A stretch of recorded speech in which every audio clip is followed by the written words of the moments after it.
Hey everybody, it's just Justin. Welcome back to my channel.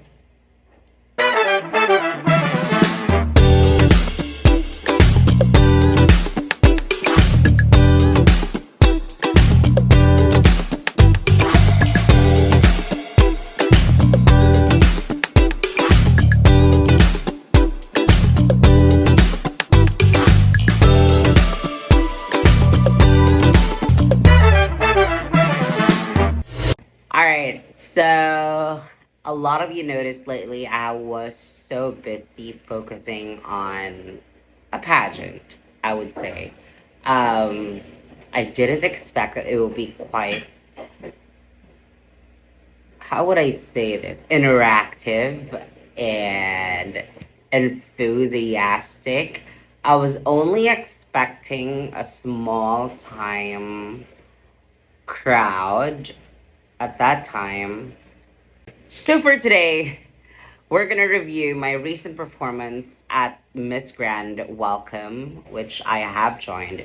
For those of you who doesn't know, this pageant is within the Love Yourself organization, and we do conduct this pageant before biannually. But after our batch, the organization have decided to make it an annual pageant. This is in line in celebration of the hub's anniversary. So that's technically their way to celebrate, I should say. And they want Miss Grand. You could actually choose a lot of pageants like Miss Universe, Miss Grand, Miss International, Miss Earth. There are a lot of pageants out there. But of course, for the LGBTQIA plus community, everybody loves glitz, glamour, pasabog, baklaan, things like that. That's why I think they chose Miss Grand. I think that's the reason behind this choice.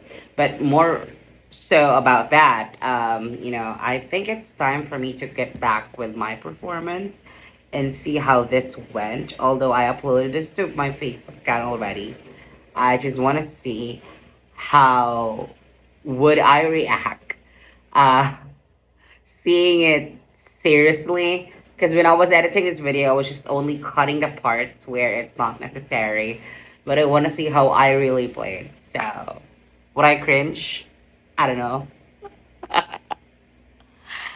Let's see. All right. Let's play it. Where is it? Okay, so yeah, medyo nagawa ko yung na-practice kong routine sa gown na to. I love this gown actually. Thank you, Addy, for doing this.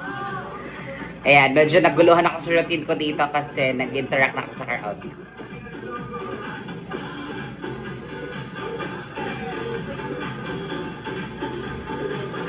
Oh, eh. Oh? Ayan, medyo out of balance ako dito.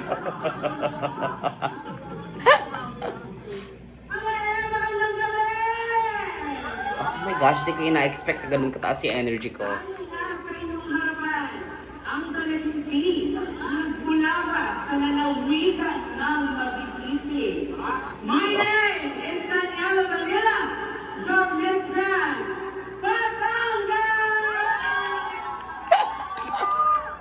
Taas ang energy. Stop chanting. Oh, Venus Deluxe. She hearted it, tinag ko siya. Ang kapeng wala ko na, pag ininom mo, nakakagising. Pero ngayon, pag ako, iyong tinigman, pakititi ang utot mo, gising na gising! It was so cringy. Okay, I'm really not the kind of person or gay who jokes or has that kind of humor when it comes to green jokes. But when I was formulating my introduction or my entrance line, I was like, okay, if I make it too serious, this is like gonna be the first impression that you have with the crowd, with the judges, with everybody or every stakeholder inside the room. So my strategy at this part is to use already this gown, which looks different from the typical gown that anybody could see, or the typical evening gown, and then laundry's done. And then after this, I have also decided to make my interaction much more relatable rather than make it a bit stiff, because I am the kind of person who is a bit stiff when it comes to talking, and sometimes I talk too much and I don't know how to end it shorter or cut it short. So I'm actually satisfied with what I did on this. So um, let's see the next parts.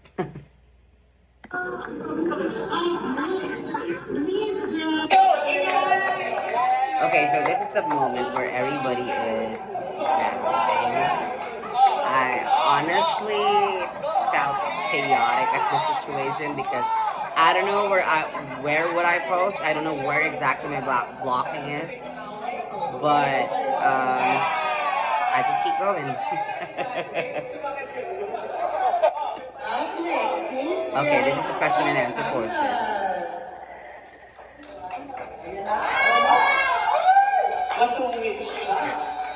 You know what? It only sunk in that they have the impression that I was like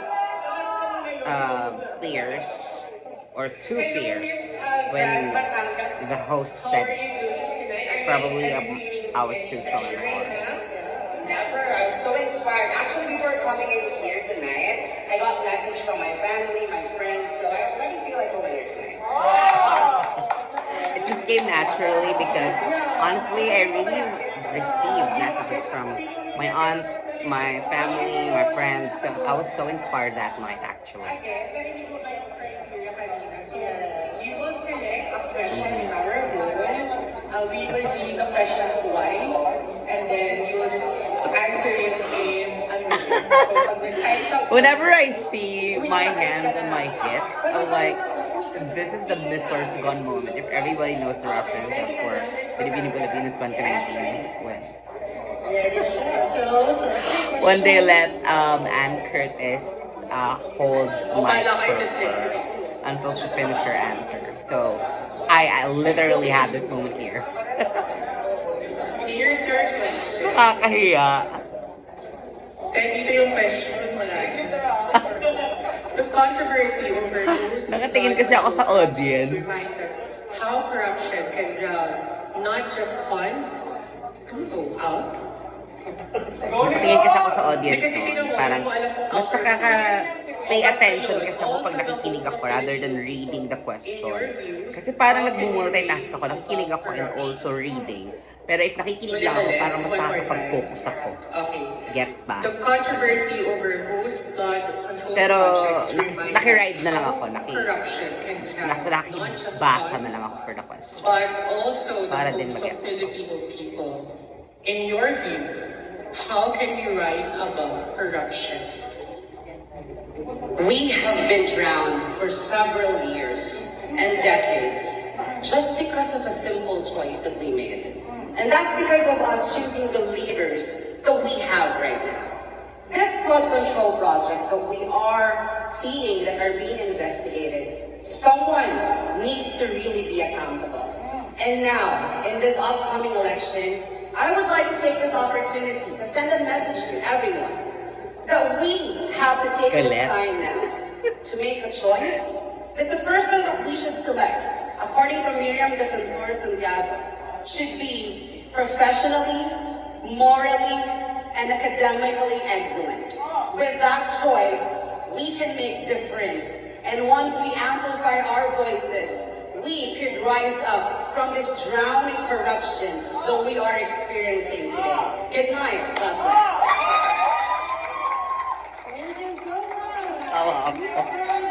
Honestly, nabaliktad ko yung sagot ko kasi hindi yun yung pagkakasabi ni Miriam Defensor Santiago, di ba? Pero syempre, spon ayun nga, ganun nga yung tendency ko. Spontaneous ako magsalita. So, Ito ka naman yung kontrato.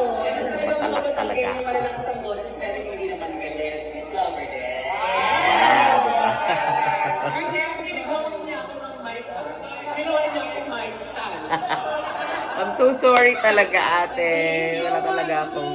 Siguro sobrang pressured lang talaga din ako nung time na yan. Kaya, hindi ko na naisip na kailangan palang hawakan yung mic. Sorry.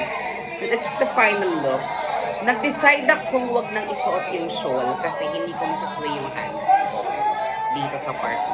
So, I decided to remove my shawl. At saka dito, I was just only having fun na lang talaga. And interacting with the audience. Tapos, kaya rin siguro, since mas relax ako dito, doon ka nagawa yung mga iba ko pang routine na hindi ko nagawa nung unang part.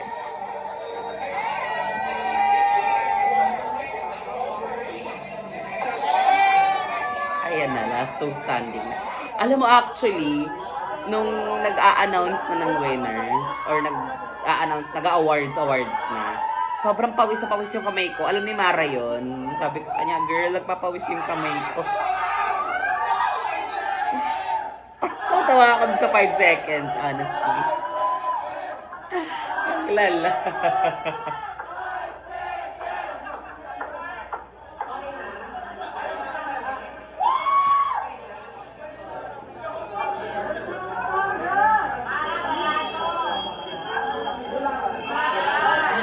Office naman, di ba? Wala akong masyadong fans. Wala talaga, masyado. Oh, yung mga sumisig, walang mga batchmate ko lang or what. Bago pa lang kasi ako. My batch was second to the last batch of the volunteers.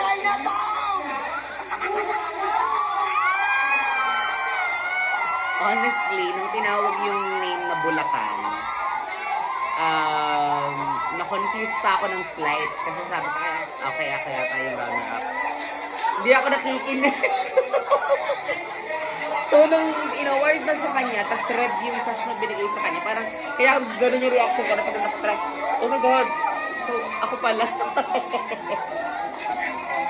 Parang dun pala ako nag-react na talagang may genuine happiness.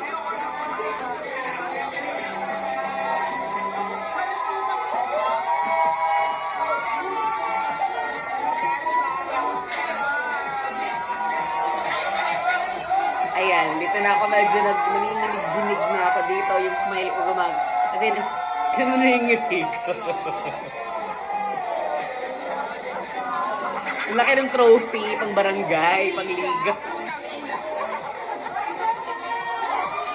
Yan, I shouted right away to my batch. Kasi sila lang talaga yung sumisigaw ng province name ko. I really love the crown. Super. Maganda niya. Fantasy.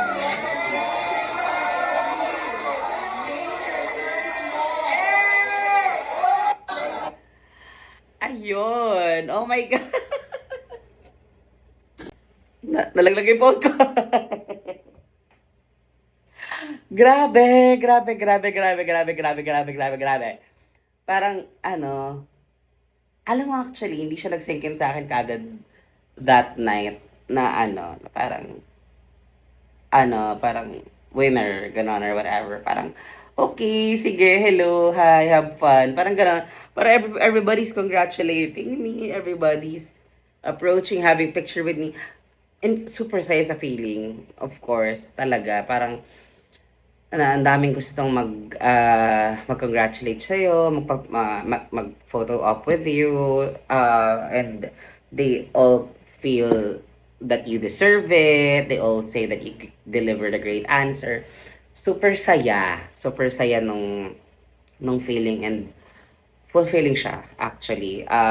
What I'm trying to think now is, how could I really now use this influence I gained to still further the advocacy that I want to be part of, since I really signed up for this organization because I want to be part of the movement and ending the stigma when it comes to HIV and AIDS and also mental health.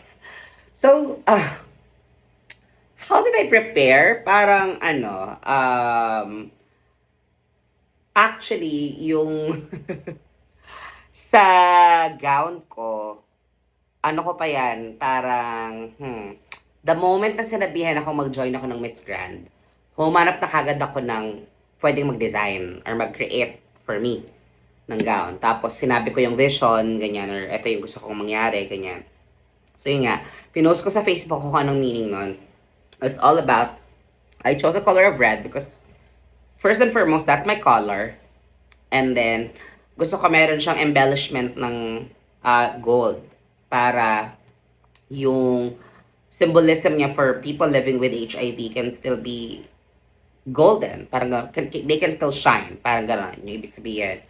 And then, I chose yung lower parts at saka yung likod as red rooster feathers para dun sa nangyari nga sa hometown namin, sa lake namin about sa lost sa Bongero, so sa mga found bodies. And I chose the color of red as well in the feathers para it's kind of bloody, something like that. Para ganun siya, pasabog siya. So, ganun yung storyline niya nung gown na yun. Tapos parang, pinalagyan ko lang ng lining sa medyo gilid ng konti, ng mga stones. Pero hindi masyadong obvious yung lining. Medyo kinulang na rin kasi kami sa budget. Pero, para mas ma-elongate yung legs ko at mas tumangkad akong tignan.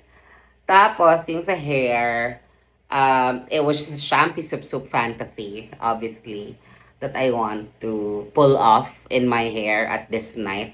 So, medyo nirelax ko yung curls dito compared dun sa pictorial look ko. Kasi dun mas hard yung curls.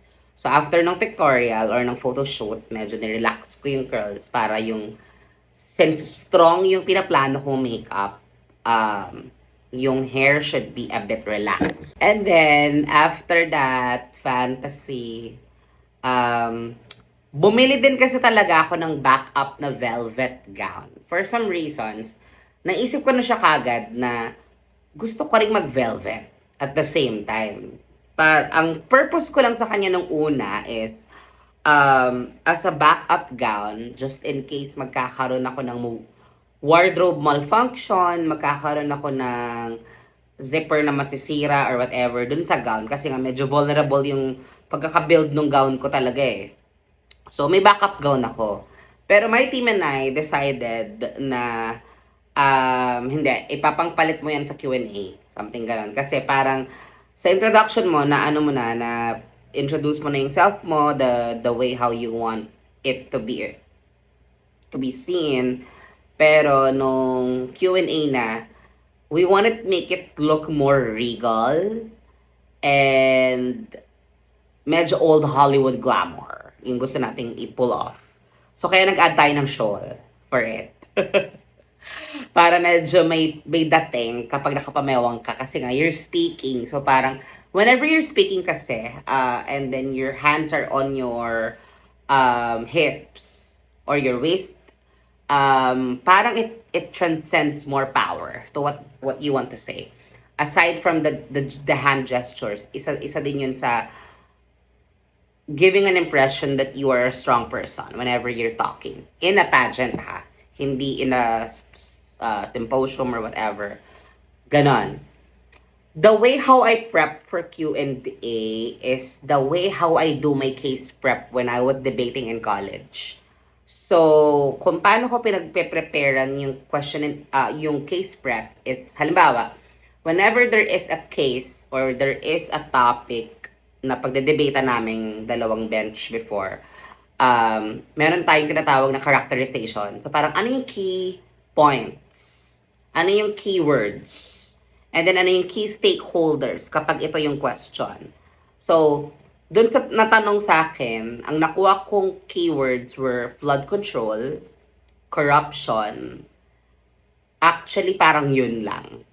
Tapos parang the questions flow was like, what would you do to help solve corruption, something like that.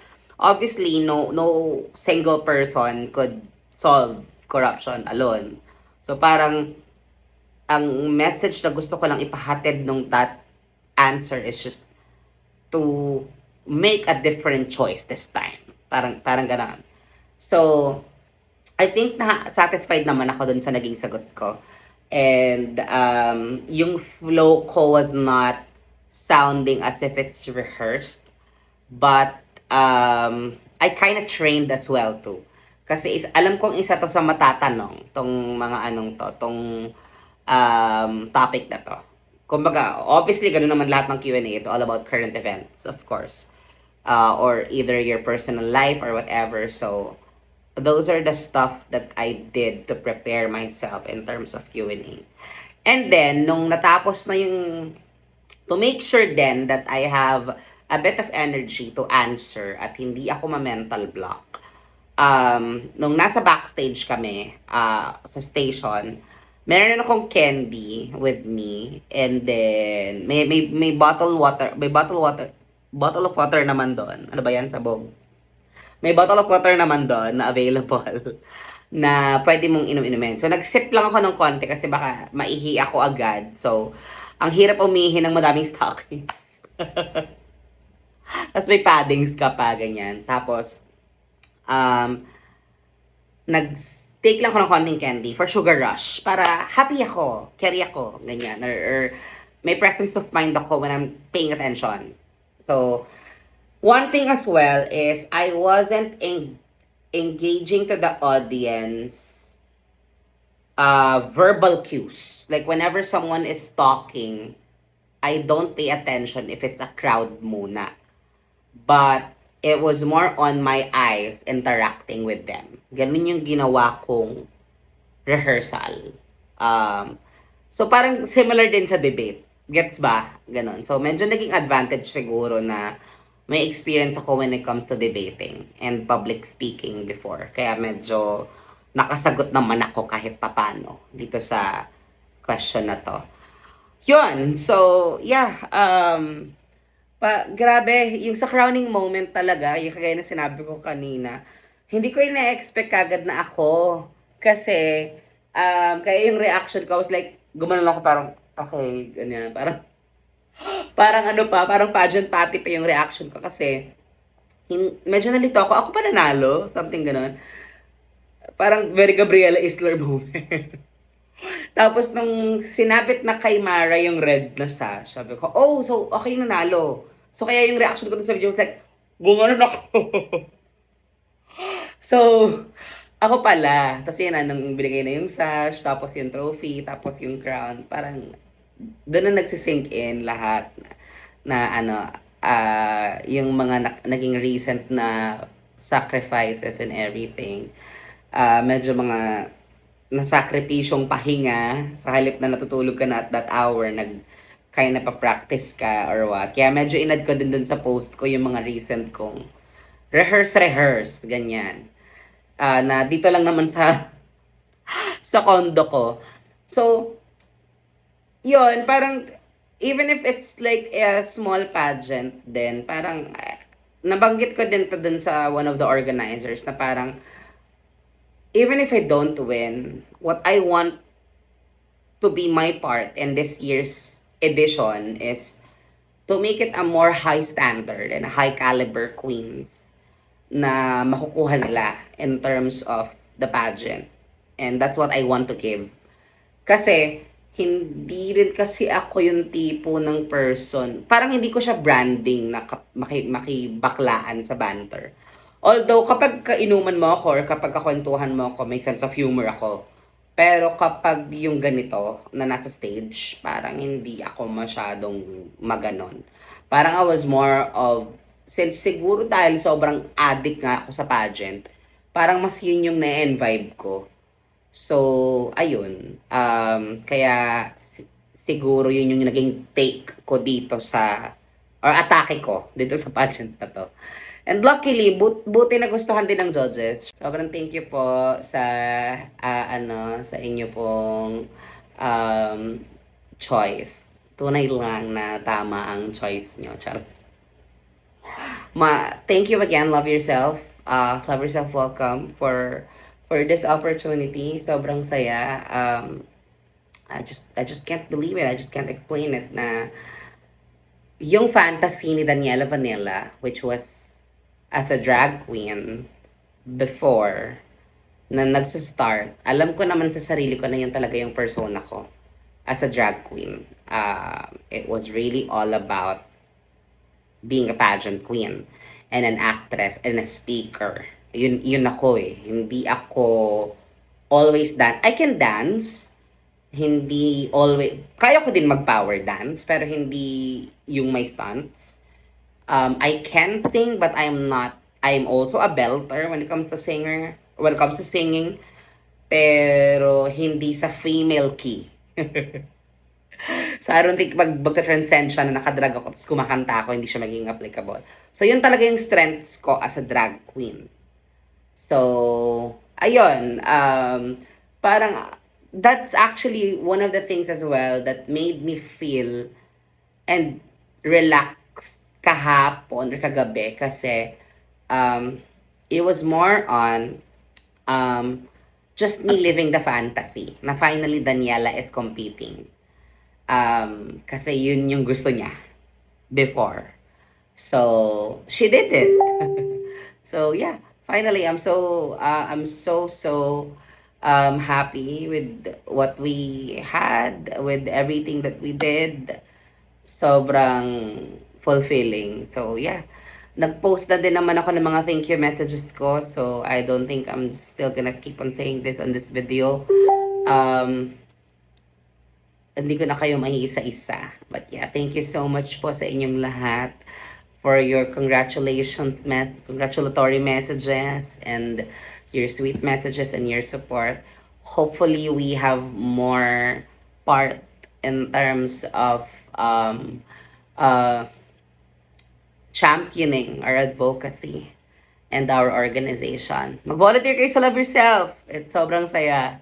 Ayan. See you guys. Good night.